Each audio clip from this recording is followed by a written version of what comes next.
Hi, folks. It's Dr. Christine Sauer again with another episode of Sparkles for Mental Health, where we talk with thought leaders around the world to provide actionable resources and fascinating stories around personal growth and holistic health in all 5 dimensions: physical, mental, social, spiritual, and financial. I'm Dr. Christine Sauer, brain health expert, physician, naturopath, and founder of 5D Wellness and DocChristine.com. And did you know that mental health is not just in your mind? And today, I'm extremely pleased to have with me Louise Burley. Louise is blind. I think you're okay with me saying that. Now, Yes. let's welcome Louise Burley and please introduce yourself. Hi, I'm Louise, and as Dr. Christine's mentioned, I am a non-sighted person, and I was born in a very small community where there wasn't that many resources for my parents as a non-sighted person, and also was born with chronic juvenile rheumatoid arthritis. So my parents became, how would I say, self-starters um, in uh, in the family. I mean, it wasn't because they were highly educated. Mom had grade 6 and dad had grade 2. Um, but we were taught that at an early age, wherever you see a challenge or an obstacle, there are many ways to go around it. And from that, I have made for the past 6 decades the impossible to possible in my life and in my work. Wow, making the impossible possible. What a mission you are on. I am on a mission indeed. So, how does your non sightedness fit in that whole picture? Well, as you know, uh, for example, if you um, enter a room, you can just move your eyes and glance to see whatever's in the room. However, that's not what my life is about. My life is about touching, hearing, um, smells. And so and sometimes some people would say that we have a sixth sense, which would be a facial sensitivity, so you can sense things with your face and your body. However, the bigger picture for a non-sighted, and I will talk about myself, that not every non-sighted person is as adventurous as I am. um, it's about really adapting on a daily basis so that you don't look at things. I don't particularly look at things as obstacles and challenges. I look, okay, let's find solutions. Um, for example, here's a big one for me that I'm working on right now, and it's a dream. And when you can write your dreams, ideas, and thoughts down, it really helps you sort it out in your mind, because everything starts in the mind. So for me right now, the biggest mission is, if you go to my website, you will see some pieces of it, is about making the impossible possible with disabled people. Now, I do not work with disabled people. I work with the general public and healthcare and inclusive communities. But here's the thing. I do not like the word disabled people. Okay, disability. If you take the DIS off of it, you get abilities. And that is what I'm all about, not limitations, which is disability. So the mission I'm on is to change that word in my country, which is a big, huge mission, to people of resilience. Doesn't that sound more what we are? We know how to bounce back from any obstacles, challenges, whatever happens in a day, in a week, in a month, in a year. So, and you need to know this particular thing. When you have an idea or a thought, or you are a huge dream like mine, it's yours. There's other people on social media making the impossible possible, but I'm bringing a unique perspective to it. And you, with your idea, it's yours to keep. And one of the things I've noticed and realized is that whatever I want to achieve in making the impossible possible, it has either been done, or it's being done, or it's going to be done. So you need to know that your idea, so my idea of changing the word disability to people of resilience has been done. And where it has been done, it's in Dubai. And in 2017, the country did away with the word disability and they replaced it with people of determination. But I think we as people, myself, I'm non-sighted, someone else, it's another situation, whether it be physical, mentally, emotional, spiritual, it is people of resilience. You know, that's a really interesting perspective, Louise, because many people that went through hardships have to develop some kind of resilience. You have a choice. Either you become resilient or you falter and become a true believer in the word disability and live through that word and are truly unable to function properly. And that is a very interesting thing, how words can shape thoughts and emotions, and they do in a big, big way. So I love the way you say that. You're truly resilient. I'm too. I call my followers sparkles because I found many people that went through hardship came out the other side. When you talk to them, they have a sparkle in the eye, a spring in the step, the newfound energy, and they are full of determination and resilience, just like you. Yeah. And it doesn't matter that you can't see. To me, it doesn't, because it's your mind that sees, right? Absolutely. Absolutely. And here's the thing. To make the impossible possible, you need to believe in self. Mm.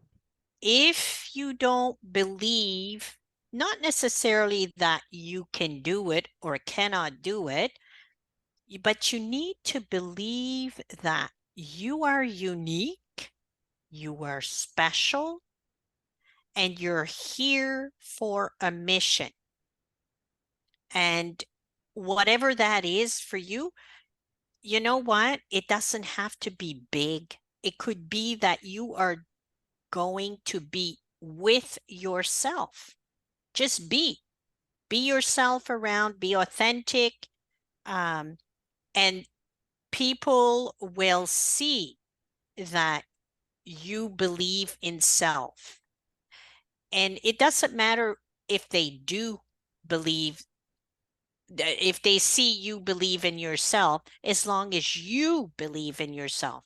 And that's really where it all starts, because that's where I remember when I was at the age of 4 years old at home. And my dad, back then, there wasn't as many retail stores. So manufacturers wanted to have salesmen on the road. So dad became a salesman. So he would be gone from home from Monday to Friday. So I couldn't walk until the age of 4. So in the morning, mom or dad would put me in a white rocking chair, and I would just and I was visually impaired from the age of 2. And so I would kind of look and say, dad would be all dressed up. Back then, shirt and tie, overcoat, hat, briefcase, and off on the road he'd go. And I was 4 years old, and I'd say, someday I'm going to be like dad. And I didn't know that I would become a professional speaker and travel everywhere. But that's exactly so what you want to be, or what you want to see, or what you want to know is all around you. The second thing in making the impossible possible is you need support.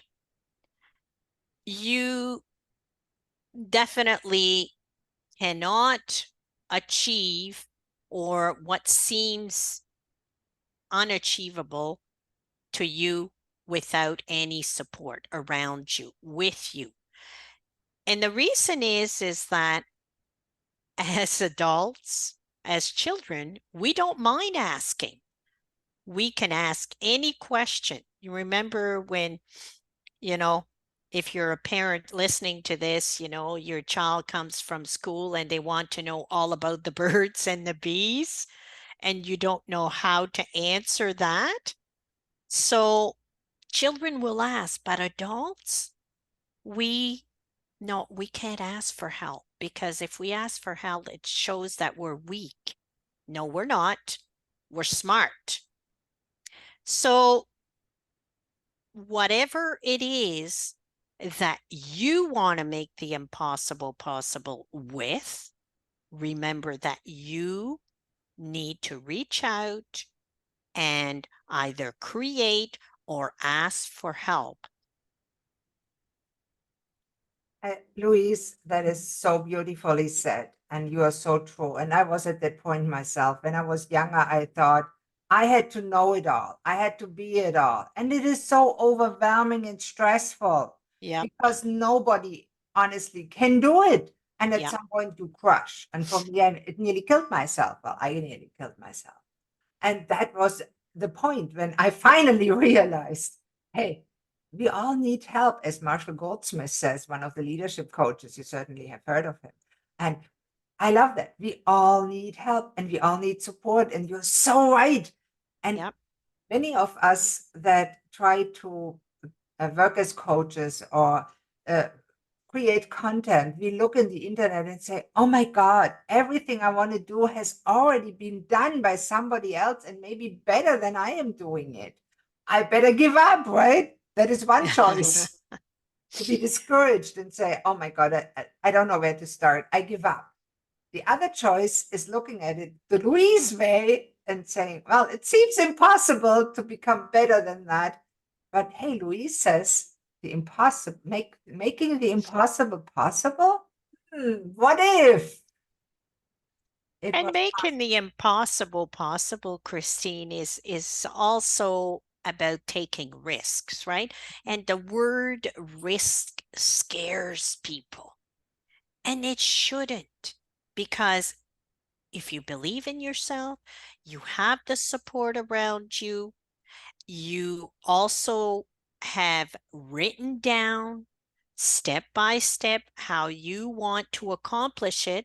You know what? You will make the impossible possible. And Louise, I found, yes, there is risk in life. Just being alive is risky. We risk dying every Absolutely. day. And Yep. actually, our chance of dying is 100%. We just don't know when. Yeah. And people are scared. Yeah. I don't know why, because we live now. And sometimes I make fun of that. Have I told you that? Would you mind if I tell our listeners my favorite statistics about risk? Oh, yes. Go right ahead. I oh, let me ask you, Louise, do you like to go to bed at night? Of course, Do you feel safe when you're in bed? I do. Uh, didn't you hear the statistic that over 90% of people die in bed? The bed is really a very dangerous place. You should be very afraid. Oh, It's risky. my. Wow. That's a classic example how you can abuse statistics. Yeah. Yeah. And here's the other thing, too, that I have over the years, for a while in my life, I would compare myself to someone else, and I would listen to people, what was around me Mm. that didn't serve me, but I didn't know that at the time, right? So, caution to the wind. You've got to be yourself, authentic. You don't, you, and here's how I do, because I'm non-sighted. For example, you can't see me right now, but I have a little pink in my bangs, in my hair. I thought, you know, I turned 65 and I want to do something different. And so I love pink. And so I got a little pink done in my bangs.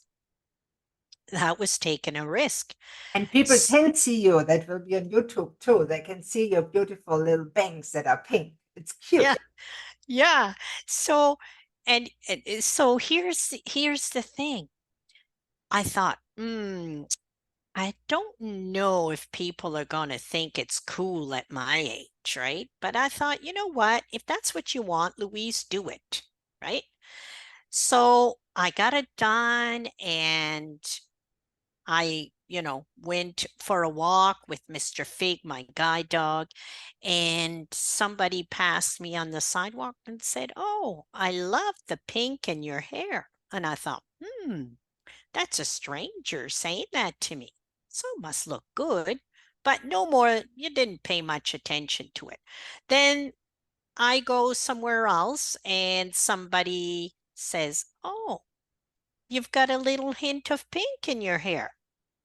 Now, the second time I hear something, whether it's positive or negative, I start paying attention. And when I hear it for the third time, wow, is that ever cute, that pink in your hair? Well, that's a confirmation for me. And that's how, and all of these people making comments about my pink bangs, you know what? They didn't, I didn't know them and they didn't know me. So they were not doing it because they wanted me to feel that they were nice to me. They did it because they liked it. So I always, the first time when somebody says, "Well, you know what, Louise, that's ugly on you," or "Did you know, Louise, that, you know," I don't pay attention to the first. Second, I start paying attention.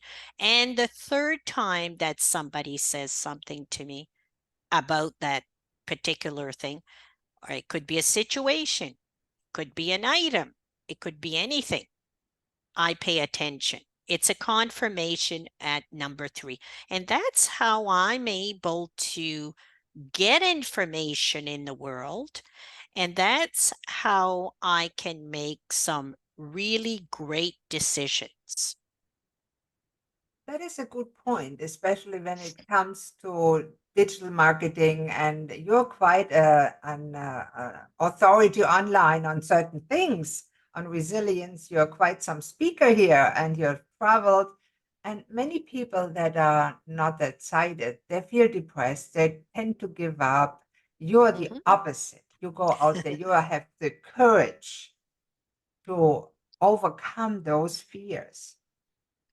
And there's real danger for you just in crossing the street. And that's why you have guide dog. Mhm. Let me know. You talked about Mr. Fig. How did you get that name?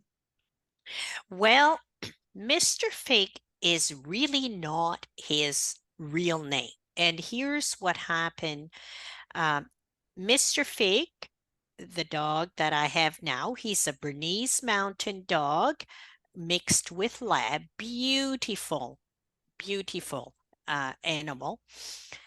What happened is he's my sixth. So my first very guide dog 30 years ago, um, I was standing at a corner with my nude guide dog, and across the street there was a class of grade ones and two, and they were on the other side of the street waiting for the light, and I was waiting on the other side for the light. And what happened is the kids started yelling the dog's name because I had gone to speak to those two classes. And what happened is that distracted the dog. Because the dog was distracted, I was distracted, and we began to cross the street at the wrong time, and the dog almost got hit. There was only like a half an inch between the car and the dog, and so the car was able to stop. The man got out. He said, "Are you guys okay?" And when that, I didn't bother continuing crossing the street. I turned around, went to a coffee shop. When my nerves came down a bit, I decided to take the bus home. And I got home and I thought, how can I solve this issue? People knowing the dog's name. Well, I thought to myself, you know what? I'm just not going to tell people the real name. And if it's a female, it's Mademoiselle Fig. And if it's a male, it's Mr. Fig. So that's how that came about. It's to keep me safe, because if I tell people his real name, people, they love animals, right? They come to you and they'll say, "Oh, what's his name? What's her name?" And then he's distracted. He's no longer protecting me, and I don't feel safe. So Mr. Fig is his nickname. Wow. I love that. That is such a great story and a wonderful idea. And really, every blind guide dog should, and the handler like yourself should do that. Now, are you training for the blind people? Are you training others visually impaired people that have guide dogs so they do the similar good things? I know, They're, yeah, pardon? I know you do courses, you do trainings, you do motivational speaking. Yeah, no, I don't work with non-sighted people. No, I work with organization that have people of resilience, but individuals, I don't. I mainly work with, my markets are right now the Gen Zs and the older generation ready to retire, don't know what they're going to do. Um, they're afraid of being depressed, don't have enough to fill their day. So for the non-sighted or people of resilience, I would work with their organization in a leadership, team building, mentorship. I've done a course on series of workshops for people of resilience in mentorship, and then those mentors were certified to be mentors to mentees in their community. So yeah, it's a journey. You are multiplying that. Now, I know your website is louiseburley.ca, and anyone that watches it, you should check it out. And Louise is truly a very remarkable person. Now, I want to give you a few minutes at the end to tell the readers something that they can do to get in contact with you if they say, oh my God, I have to have Louise for my event. I have to ask Louise to work with me, with others, with me as a coach, or what should people do that watch that and said, wow, I love what that woman is? Well, you can send me an email at hello, HELLO, at louiseburley.ca, or you can go on the website and fill out the form. And you can also, I'll give you my phone number, my cell number. It's 506 850 5588. I don't call myself often. And you can visit my website at www.louiseburley.ca. Thank you so much, Louise. And I highly recommend if you're watching that and you're in any way interested in it, check it out. She has great resources. She's a very resilient and resourceful person, and you got to love her. So that was for today's episode of Sparkles for Mental Health. Thank you for very much for watching or listening. We would love it if you would subscribe to this show, follow us on YouTube, or check one of the links in the description and spread the word by sharing it with family and friends. Thanks. Let's get started.